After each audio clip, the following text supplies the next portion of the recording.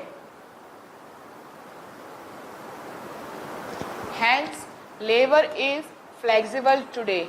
Why? Because workers have specialized in many skills or multiple skills. Yes, worker के पास multiple skills है. जब multiple skills है that means worker have skill portfolio.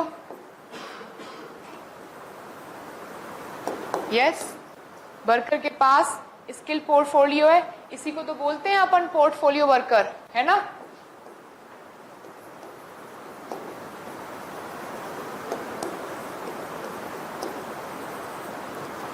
इसी को तो बोलते हैं पोर्टफोलियो वर्कर, राइट. और ये पोर्टफोलियो वर्कर क्या करता है?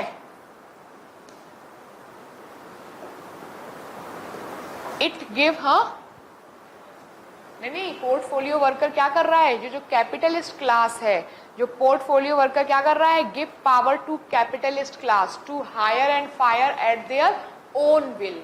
यस, मैं हूं एक आप हो, हम दोनों को ही किसी को हायर करना है. मेरे पास क्या है? Multiple skills. आपके पास क्या है? Single skills. तो ये पावर किसके हाथ में आ गई अब? कैपिटलिस्ट के पास, कि वो किसको अफोर्ड कर सकता है, किसको वो करेगा रिक्रूट? मुझे करेगा. Because I have a portfolio worker, I am good in multiple skills, right. तो it provide power to capitalist to hire and fire. Power to capitalist to hire and fire. Yes,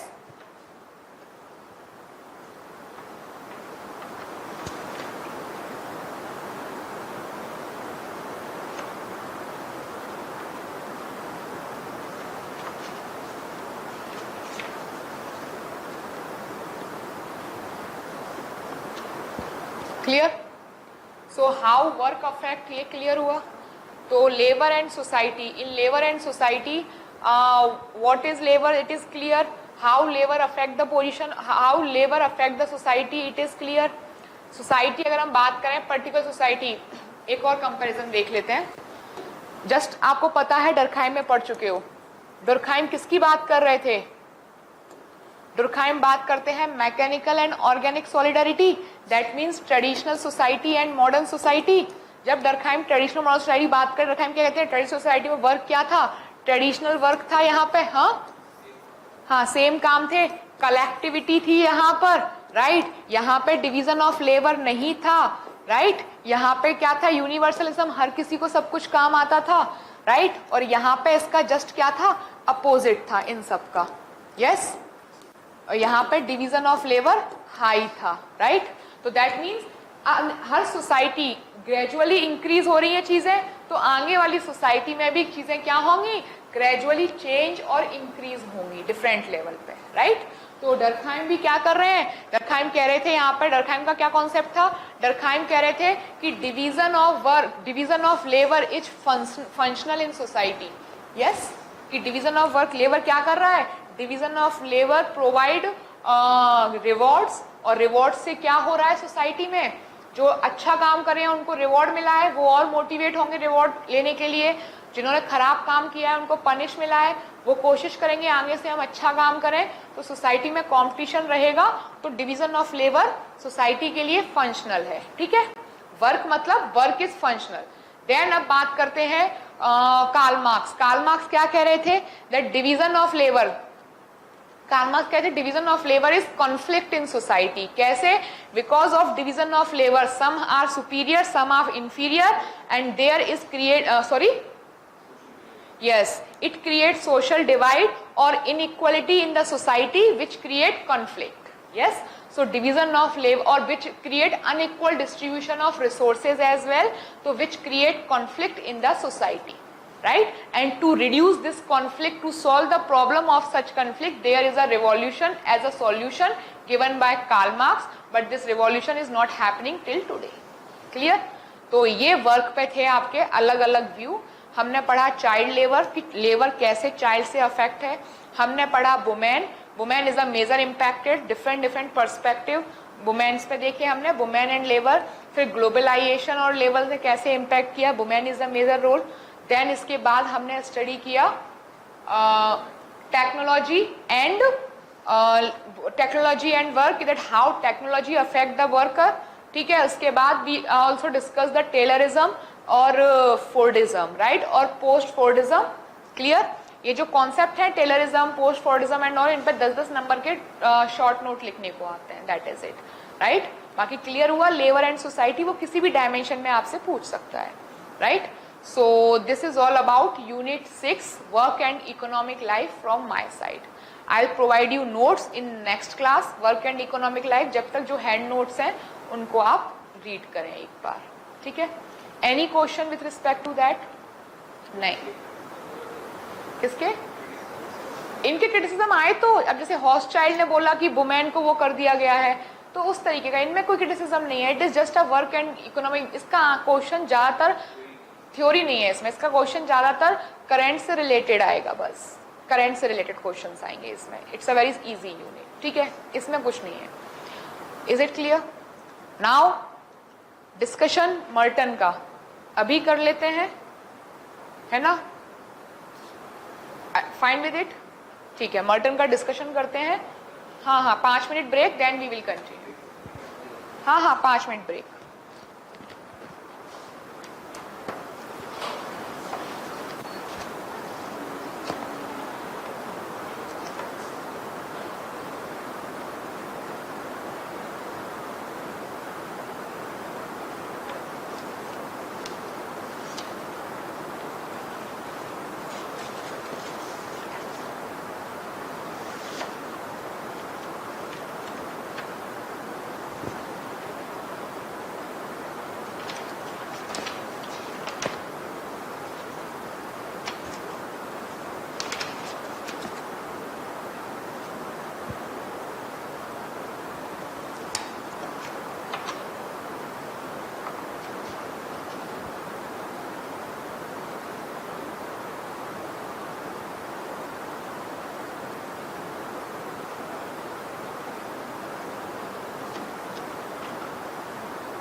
Ready?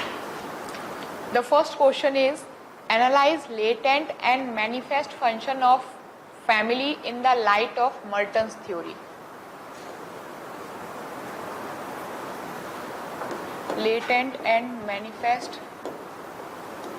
function of family in light of Merton's theory.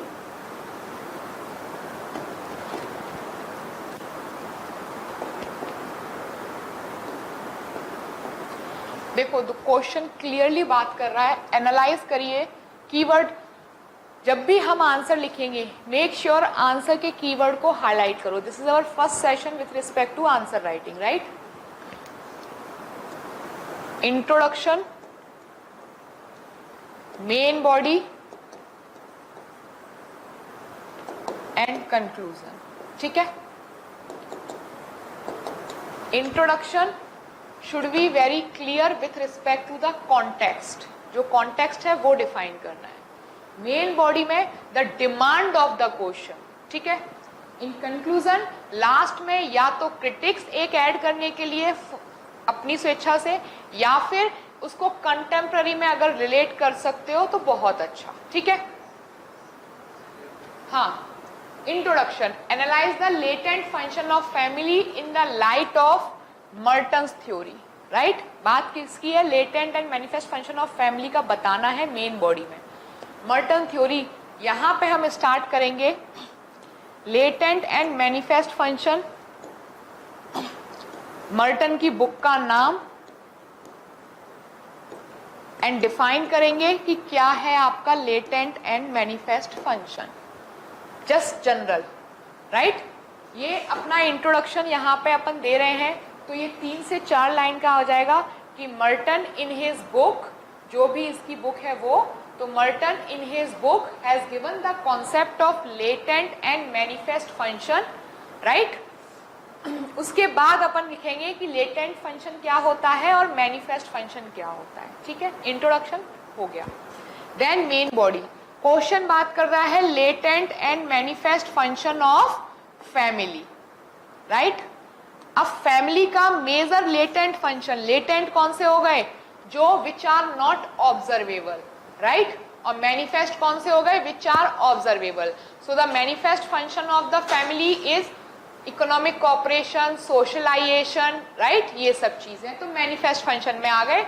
You can write 4-5 points in respect to this, और with respect to latent function you can also write 3-4 points जो नहीं है, जैसे कि conflict is also a latent function. सोचा नहीं था कि कॉन्फ्लिक्ट होगा, लेकिन कॉन्फ्लिक्ट भी होता है फैमिली में, राइट। इस तरीके से प्राइवेट, लैक ऑफ प्राइवेसी, जितने भी डिसफंक्शन है वो कह सकते हो, है ना।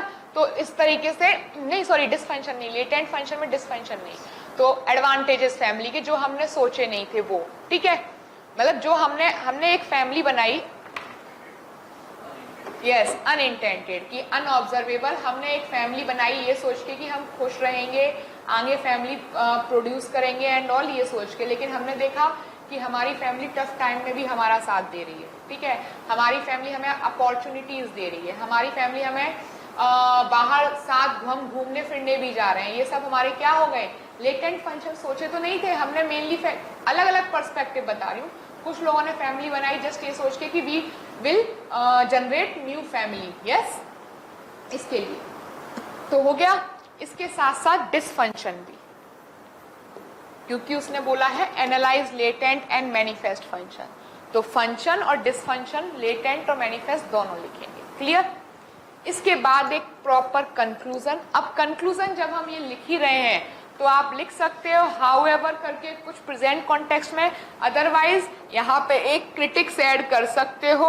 दैट क्रिटिक्स कहता है, क्रिटिक्स कह रहे थे कि सोशियोलॉजी आर साइंस, मतलब it has some empirical value, objectivity is there, but क्या लेटेंट फंक्शन की कोई ऑब्जेक्टिविटी है? नहीं है। लेटेंट फंक्शन आर अनऑब्जर्वेबल, जो दिख ही नहीं रहा है उसको प्रूफ कैसे करोगे? तो उसमें ऑब्जेक्टिविटी नहीं है, तो ये क्रिटिक्स आप लिख सकते। सब्जेक्टिविटी हुई ये पूरी, और हम क्या बात करते हैं? सोशियोलॉजी हैज ऑब्जेक्टिविटी, तो ये क्रिटिक्स आप लिख सकते हो, क्लियर। तो this should be the format. Introduction में एक कॉमन चीज हमेशा ध्यान रखना कि जब भी लिखो 2-3 चीजें जरूरी है, थिंकर का नाम, बुक का नाम, और जो कीवर्ड दिया हुआ है वो तो आपको डिफाइन करना ही करना है, ठीक है। That should be your introduction with respect to every answer, right. अब इससे क्या इम्पैक्ट हुआ? अब ये सोशियोलॉजी का आंसर लग रहा है क्योंकि बुक का नाम आ गया, और मेजरली बुक के नाम वो तो याद रखने ही है आपको जो थिंकर की बुक है, राइट। जैसे सोशल एक्शन, राइट, किसकी है? Talcott Parson. इसके अलावा और कौन सी है? Theory of social action, social system, right. 2 book है टालकट पार्सन की, याद रखिए। इसकी कौन सी बुक है? मर्टन की, भूल गए। कार्ल मार्क्स की कौन सी बुक है? जनरल बुक कार्ल मार्क्स की, डास कैपिटल। इमाइल डर्कहाइम की सुसाइड की बुक कौन सी लिखी थी? ले suicide, division of labour, right. तो हाँ, तो ये सब चीजें, बुकों के नाम याद रखिए, ये थिंकर, मेजर थिंकर है ये। Is it clear? Any question with respect to this किया जा सकता है? ठीक है। नेक्स्ट क्वेश्चन इज, नहीं, लेटेंट फंक्शन देखो, जो प्राइमरी रोल है वो सारे आपके मैनिफेस्ट हो गए। अब जो प्राइमरी रोल नहीं है वो आपके लेटेंट फंक्शन हो गए। आप यूपीएससी कर रहे हो, आप आईएएस बनना चाहते हो, प्राइमरी रोल क्या है? मैनिफेस्ट। क्यों बनना चाहते हो? Social prestige, economic power, yes, इन सब चीजों के लिए मैनिफेस्ट, ये हो गया मैनिफेस्ट फंक्शन। लेटेंट फंक्शन क्या हो गया यहाँ पे? वर्क लाइफ बैलेंस करना, सॉरी, ठीक है, और क्या हो गया? ये डिसफंक्शन हो गया ना, पॉलिटिकल प्रेशर। आप समझे नहीं। मैनिफेस्ट फंक्शन हो गया आपका पॉजिटिव, मैनिफेस्ट और लेटेंट दोनों ही पॉजिटिव में है, ठीक है। फंक्शन की बात कर रहे हैं। पॉलिटिकल प्रेशर फंक्शन हुआ या डिसफंक्शन हुआ? ब्यूरोक्रेसी का डिसफंक्शन है पॉलिटिकल प्रेशर, हाँ, लेकिन अनइंटेंडेड है तो आप इसको लिख सकते हो, हाँ, अनइंटेंडेड है तो यू कैन राइट, ठीक है। तो वो हो गए आपके लेटेंट फंक्शन कि आपको आईएएस बनने से सिर्फ ये नहीं, और भी चीजें आती हैं, पॉलिटिकल प्रेशर भी आता है आपका, राइट, बहुत सारी चीजें हैं जो निगेटिव चीजें हैं। लूप होल्स, क्रिटिक्स जो है आईएएस के, कास्ट रिजिडिटी भी हो सकती है आईएएस में, अनटचेबिलिटी भी आ सकती है। जैसे कि उन्होंने क्या किया, आईएएस में एक वो थे, पीएस थे उनके, उन्होंने एक बाबू, जिनको कह सकते हो आप बाबू, एक केस स्टडीज थी, बाबू थे अपर कास्ट के, आईएएस थे लोअर कास्ट के। तो बाबू ने अपनी फाइल को आईएएस को ट्रांसफर करने से मना कर दिया कि मैं लेकर नहीं जाऊंगा। क्यों? Because that IAS belong to, भले ही मेरे सीनियर हैं, but that belong to lower caste and I am belong to upper caste. अब ये फाइल उन्होंने टच कर ली है, अब अगर ये फाइल मैं टच करके कहीं लेकर जाऊंगा तो मुझे उठानी पड़ेगी, तो मैं क्या हो जाऊंगा? मैं इम्प्योर हो जाऊंगा। This is the notion of untouchability, right. तो इस तरीके की चीजें भी ब्यूरोक्रेसी में फेस करने को मिलती हैं। दैट इज द, कुछ झारखंड का कहीं का एक एग्जाम्पल था ये केस स्टडीज। तो इस तरीके की चीजें भी होती हैं। क्लियर? कोई doubt? Next question is, explain in detail the reference theory of Merton with example.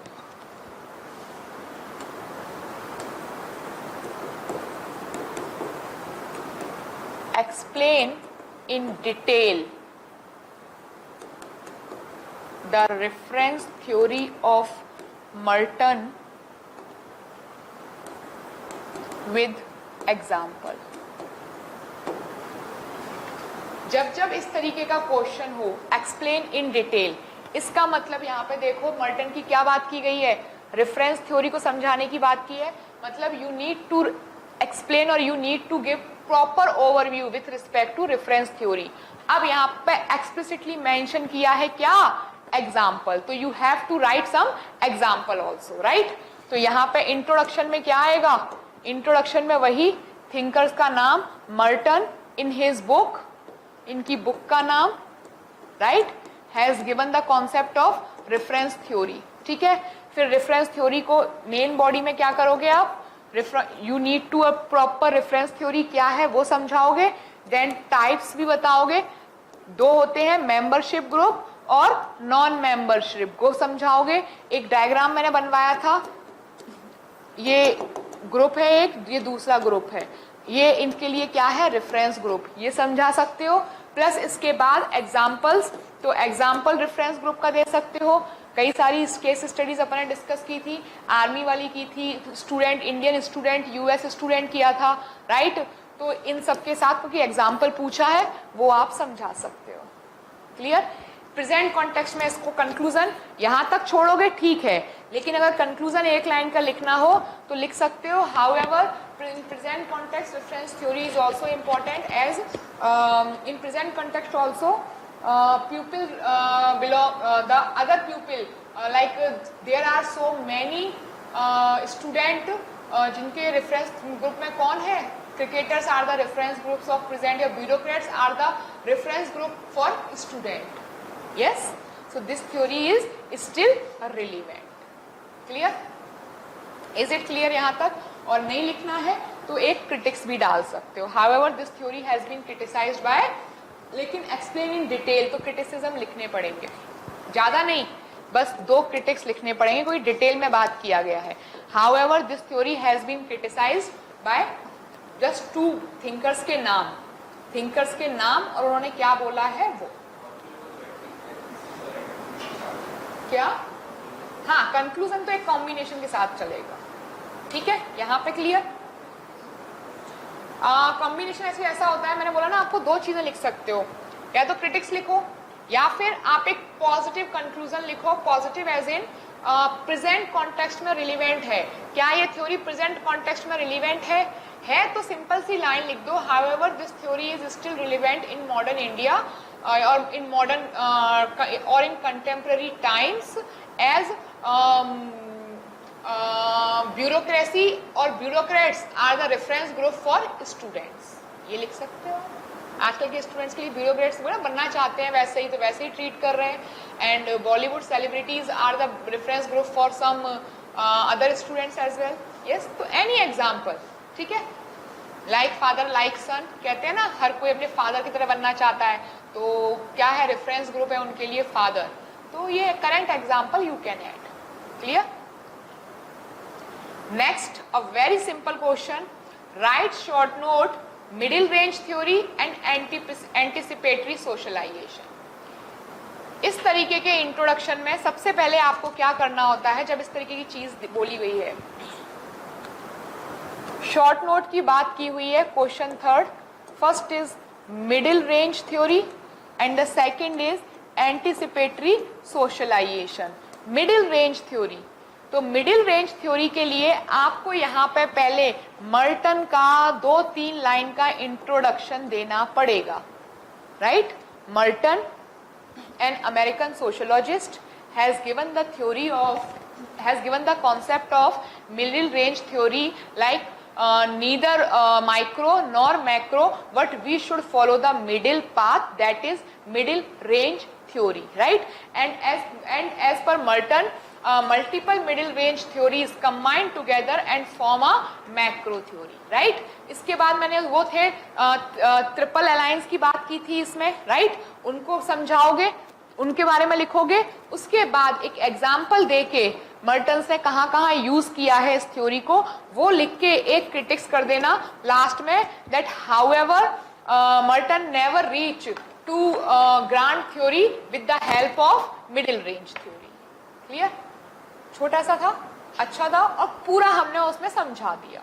लेकिन इसमें इंट्रोडक्शन बहुत इंपॉर्टेंट है कि मर्टन की आइडियोलॉजी समझानी है हमें मिडिल रेंज में. तो मर्टन की बुक भी लिखनी है यहाँ पे. जस्ट सेम, मैं फिर ये मत जाना कि हर आंसर में सेम इंट्रोडक्शन हो रहा है. आंसर लिखने का तरीका ही यही होता है. ठीक है, अब ये एक पेपर में 4 क्वेश्चन तो मर्टन के नहीं आएंगे, एक आएगा, तो एक में उसका इंट्रोडक्शन, बुक का नाम, उसका आइडियोलॉजी, प्रिंसिपल्स, ये सब आपको लिखना पड़ेगा. क्लियर. सिमिलरली एंटिसिपेटरी सोशलाइजेशन क्या होता है वो भी आपको समझाना पड़ेगा. That latent function is a part of anticipatory socialization. और एंटिसिपेटरी होता क्या है, Merton has given the concept of anticipatory socialization with reference to the latent function. और ये पूरा आपको हाफ पेज में समझाना है कि है क्या एंटिसिपेटरी विद एग्जाम्पल. बहुत सही है, शॉर्ट नोट के लिए है और इट इज बेस्ट. तो इतना ही लिखना होता है. मेजर फोकस शॉर्ट नोट में किन पे रहेगा, जनरल तो आपको पता होता है, लेकिन मेजर फोकस किस पे रहेगा, आपका इंट्रोडक्शन पे रहेगा major focus. Is it clear. Next question is what are the functional paradigm of Robert K Merton. What are the functional paradigm of Robert K Merton. Question 4. बात किसकी कर रहा है वो, फंक्शनल पैराडाइम ऑफ मर्टन।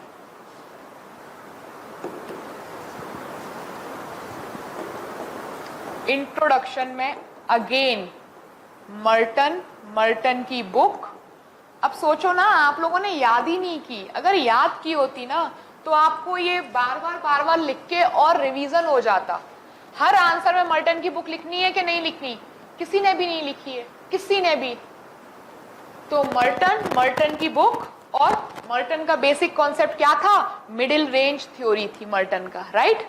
अब बात करें functional paradigm. क्या था मर्टन का फंक्शनल पैराडिग्म? लोग लिख रहे हैं कंफर्मिटी, रिचुअलिस्टिक, ये सब थोड़ी ना पूछा था। मर्टन का फंक्शनल पैराडिग्म क्या था?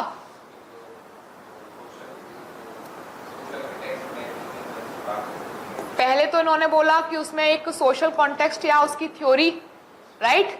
फिर थ्योरी के बाद क्या करो, उसको पहले आइडेंटिफाई करो, हाँ, कंटेक्स्ट मीनिंग, उसके एक सेकेंड सॉरी, पहले एक फंक्शनल पैराडिग्म का मतलब ही यही है कि एक स्टैंडर्ड पैटर्न हो, ठीक है। तो इन्होंने, इनके पास कोई थ्योरी या कोई रिसर्च जो भी आई, ठीक है, इसका इन्होंने सोशल कॉन्टेक्स्ट निकाला, इसके पास इन्होंने इस मीनिंग मतलब निकाला, उसके बाद इन्होंने क्या किया इसके बाद इन्होंने सोर्सेज यूज किए। वो सोर्सेज क्या थे? प्राइमरी और सेकेंडरी, राइट। उसके बाद इन्होंने इसका क्या निकाला? लेटेंट फंक्शन निकाला। उसके बाद इन्होंने क्या निकाला? मैनिफेस्ट फंक्शन निकाला। उसके बाद इन्होंने क्या निकाला? डिसफंक्शन निकाला, राइट। और डिसफंक्शन क्या? नहीं, डिसफंक्शन निकाला, फिर डिसफंक्शन के बाद इन्होंने फंक्शन अल्टरनेटिव निकाला, राइट। और उसको निकालने के बाद इन्होंने एक नई नेट बैलेंस, और नई नेट बैलेंस वही तो हो गई उनका, वो निकाल के नई रिसर्च ही तो निकल कर आएगी, तो फिर उन्होंने नई रिसर्च और यू कैन से नेट बैलेंस निकाला। यही तो मैंने बताया था, राइट। किसी ने भी ये नहीं लिखा, स्टेप बाय स्टेप ये लिखना था, किसी ने भी नहीं लिखा। क्यों नहीं लिखा पता नहीं। क्लियर कट चीजें क्लास में कराई गई हैं, तब भी आप लोग आंसर नहीं लिख रहे हो, तो ये मेरी गलती नहीं है, इसका मतलब आप रिवीजन ही नहीं कर रहे हो। बिना क्या था इसमें? स्टेप बाय स्टेप चीजें चलनी थी। क्या था इसमें? कुछ भी नहीं था। फंक्शनल पैराडिग्म, और क्या समझा रहे हो? कन्फर्मिस्ट, रिट्रीएड्रेस्ट, ये सब तो मैंने पूछा ही नहीं है। फंक्शनल पैराडिग्म मतलब स्टेप्स पूछी है मर्टन, हाँ, डायरेक्ट क्वेश्चन था। पता नहीं क्वेश्चन कुछ पूछ रहा है, आप लोग कुछ लिख रहे हो आंसर में, कोई दिक्कत इसमें? Next question, right short note on conformity and डेविएंस।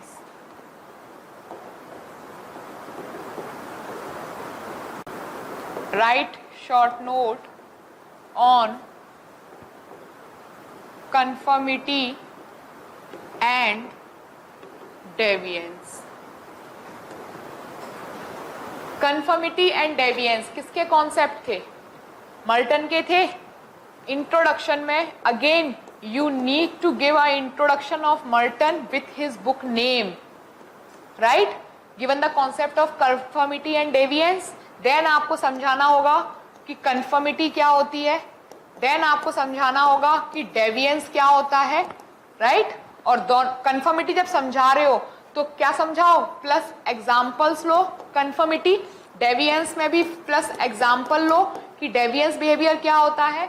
फिर इसमें एक कॉमन पैराग्राफ लो जिसमें लिखो however as per Merton not all the deviance, sorry, yes, as per Merton, not all the deviance, all the criminal activities are in the form of deviance, or not all the against rules and regulation वाली चीजें are deviance, because a person is conformist in one situation and deviance in another situation. Yes, यही तो है।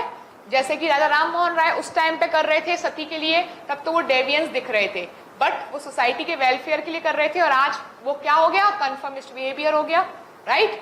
Not all the breaking of law, rules and regulation leads to deviance behaviour. For example, a son of IAS become a teacher, yes. तो इस तरीके से example के साथ अपने को शॉर्ट नोट लिख सकते हो। अब वेरी सिंपल और वेरी इजी। करना क्या है? सिर्फ आपको एक इंट्रोडक्शन पे फोकस करना है, दैट इज इट। बट हमारी प्रॉब्लम ही यही है इंट्रोडक्शन में फोकस तो तब करें ना जब हमें क्या हो, हमें बुक का नाम पता हो, कैसे लिखना है। अब मैंने बताया ना, सिंपल सी चीज है, स्टार्टिंग की आंसर लिखना है, स्टार्ट करो मर्टन इन, अगर मर्टन के बारे में क्वेश्चन है तो Merton in his book, book का नाम, has given the concept of conformity and deviance. Latent and manifest function की बात कर रहा है, Merton in his book has given the concept of latent and manifest function, right. इतना latent और manifest function क्या होता है वो समझा दो, दो लाइन की definition. Then latent functions are the directly observable instinct functions, example जो भी है, and however latent functions are indirectly और unobservable, right. It is implicit defined, ठीक है, इम्प्लिसिटली डिफाइंड, ये हो गया। उसके बाद क्या पूछा, latent and manifest function of family, वहीं पे एरो बना के आपका मेन बॉडी का ये पूछा है, 4 पॉइंट दोनों में लिखो और नीचे एक प्रेजेंट कॉन्टेक्स्ट का conclusion, that is it. Same इसमें short note, whenever you have any example with respect to any topic, you need to write example, even the whether the example is asking or not, कोई फर्क नहीं पड़ता। If you have some example, better to write an example to support your answer. Is it clear? For example, चिन्मय, मैंने बोला चिन्मय is a very good boy, ठीक है, statement है। अगर मैं इसमें बोल दूं बिकॉज, एग्जाम्पल दे दूं, because I saw a Chinmay at that time he was helping some poor people और पुअर लेडी, सपोर्ट मिल गया एग्जाम्पल से। मैं किस बेस पे कह रही हूँ चिन्मय अच्छा लड़का है, मैं एक एग्जाम्पल के साथ कह रही हूँ कि मैंने चिन्मय को पुअर पीपल की हेल्प करते देखा था, राइट। अब मैं बोलूँ Chinmay is a bad boy, everyone is like on the basis of what you are saying.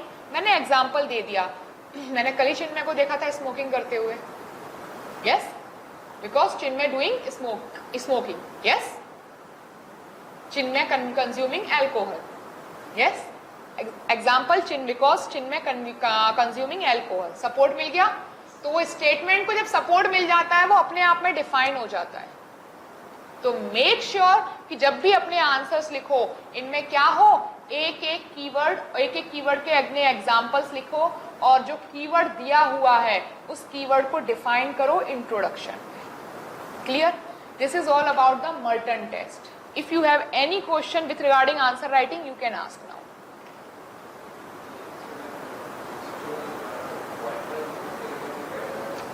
देखो आंसर पॉइंट वाइज लिखना है या पैराग्राफ, ये आपके ऊपर डिपेंड करता है, ठीक है। जिस चीज में आप बहुत अच्छे से समझा सकते हो अपनी चीज को उस वे में लिखो, कोई दिक्कत नहीं है। डिमांड एक ही है। लोग कुछ बोलते हैं कि आप answer paragraph form point form में लिखोगे तो नंबर नहीं मिलेंगे एंड ऑल, ये दिस इज ऑल मिथ। ऐसा कुछ भी नहीं है। आपको जिसमें लिखना है उसमें लिखो, बस अपनी बात को एक अच्छे तरीके से सामने वाले को समझा पाओ, वो बहुत जरूरी है। यूजुअली जब टाइम कम होता है तब हम क्या होता है, जब हम पैराग्राफ लिखते हैं तो हमें लैंग्वेज पे फोकस करना होता है और वो ज़्यादा टाइम टेकिंग होता है। हमारे पास जब टाइम कम बचता है तो हम लास्ट के उसमें पॉइंट फॉर्मेट और डायग्रामेटिक फॉर्म में आंसर लिखने की कोशिश करते हैं, राइट। तो हम शुरू से ही अगर ऐसे चले, कुछ पैराग्राफ फॉर्म, कुछ डायग्रामेटिक डाल के और कुछ रिप्रेजेंटेशन करके इस तरीके का, कुछ फ्लो चार्ट और कुछ पॉइंट फॉर्मेट, तो हमें टाइम कम नहीं पड़ेगा और हमारी कॉपी भी क्या हो जाएगी, मोनोटोनस नहीं लगेगी, कुछ कुछ डिफरेंट लगेगी हर आंसर के बाद। तो उस चीज़ पे मेजर सोशियोलॉजी के आंसर में हमेशा ध्यान रखना कि हमें बम्बार्डिंग नहीं करनी है थिंकर की, कि हमें अगर किसी टॉपिक पे 6 थिंकर आते हैं तो हमने 6 डाल दिए, किसी पे हमें एक भी नहीं आता तो हमने वो बिना थिंकर के लिख दिया। कोशिश करें हर टॉपिक पे आप 2-2, 3-3 थिंकर लर्न करके रखें, राइट। और वो करने ही पड़ेंगे, कोई भी ऑप्शनल हो करने ही पड़ेंगे। सोशियोलॉजी में तो रिपीटेशन ऑफ थिंकर बहुत होता है, ठीक है। जैसे हमने वुमेन टॉपिक पैट्रियार्की पढ़ा था, हमने हॉस्चाइल्ड वहाँ भी पढ़ा है, हमने एन ऑकले वहाँ भी पढ़ी थी, हमने निर्मला बैनर्स वहाँ भी पढ़ी थी, राइट। तो ये सब हमने वहाँ भी पढ़े हैं। कार्ल मार्क्स हमने पढ़ा है, हमने यहाँ भी रिलेट किया, वर्क एंड इकोनॉमिक लाइफ, हमने मर्टन भी रिलेट किया, हमने डर्कहाइम भी रिलेट किया, डिवीजन ऑफ लेबर, यस। तो इस तरीके से हम जो थिंकर्स पढ़े हैं डिटेल में, हम उनको बार बार यूज करेंगे। क्लियर? यहाँ तक कोई दिक्कत? So this is all about the Merton test discussion, ठीक है। जिन लोगों की भी कॉपीज है मेरे पास चेक हो चुकी हैं, ले लेना, आपने तो दिया ही नहीं था, ठीक। आज फिर इतना ही रखते हैं, ठीक है। Tomorrow we will start Mead, GH Mead, छोटा सा थिंकर है, बेवर नहीं होगा, मीड है। मीड के बाद यूनिट लेंगे, फिर बेवर करेंगे। बेवर लास्ट थिंकर बचेगा फिर अपना, है ना। तो पहले अपन मीड करते हैं, मीड के बाद we will start religion and society, and उसके बाद we will do Max Weber, and फिर we will start politics and society, ठीक है। बिना पॉलिटिक्स एंड सोसाइटी, बिना बेवर के समझ नहीं आएगी, ठीक है। And then we will start Weber के बाद अपन पॉलिटिक्स एंड सोसाइटी की जगह स्ट्रेटिफिकेशन एंड मोबिलिटी भी स्टार्ट कर सकते हैं, ठीक है। क्लियर, समझ आया? Okay then, thank you. और जो लोग नहीं आए हैं उनको बोलना कि लेक्चर हो गया, यूनिट कंप्लीट हो चुकी है।